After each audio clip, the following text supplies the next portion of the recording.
नमस्कार, आप देख रहे हैं पुलिस महानगर। तो आइए शुरुआत करते हैं आज की कुछ खास खबरों से। एकनाथ शिंदे गुट के नेता संजय निरुपम ने पीएम मोदी की अपील का समर्थन करते हुए विपक्ष को घेरा है।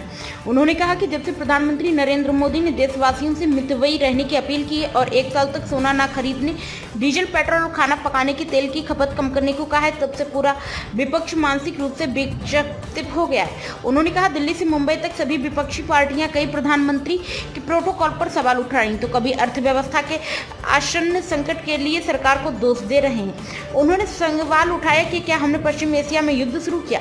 वैश्विक अर्थव्यवस्था के इस युग में अगर कहीं भी युद्ध होता है तो क्या आपकी छाया हम पर नहीं पड़ेगी? विपक्ष ने को समझ कब आएगी? शिवसेना नेता ने आगे कहा, घोर हताशा में विपक्ष प्रधानमंत्री के प्रोटोकॉल पर सवाल उठाकर उनकी सुरक्षा के महत्व को कम आकार रहा है।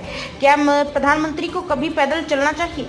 क्या उन्हें अपनी कार खुद चलानी चाहिए, या क्या उन्हें भी घर से काम करना चाहिए? विपक्ष को कब समझ आएगी? खैर, फिलहाल कोई संकट नहीं है, देश में डीजल पेट्रोल पर्याप्त है। संजय निरुपम ने दावा करते हुए कहा कि डीजल पेट्रोल पर्याप्त, विदेशी मुद्रा भंडार भी ठीक है। चूंकि विदेशी संस्थाएं बाजार से हाथ खींच रही हैं, इसलिए भविष्य में विदेशी मुद्रा संकट उत्पन्न हो सकता है। इसलिए सुझाव है कि सोने की खरीद को स्थगित कर दिया जाए। यह चिंता सिर्फ प्रधानमंत्री की नहीं बल्कि देश के हर नागरिक की होनी चाहिए। लेकिन विपक्ष मानसिक रूप से इतना दिवालिया हो गया है कि संकट की इस घड़ी में भी राजनीति करने से बाज नहीं आ रहा।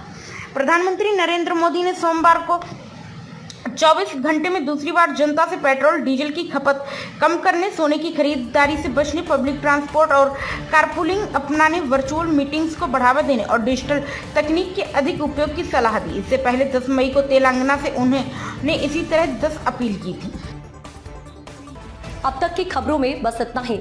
ऐसे ही खबरों के लिए बने रहें हमारे साथ। तब तक के लिए नमस्कार।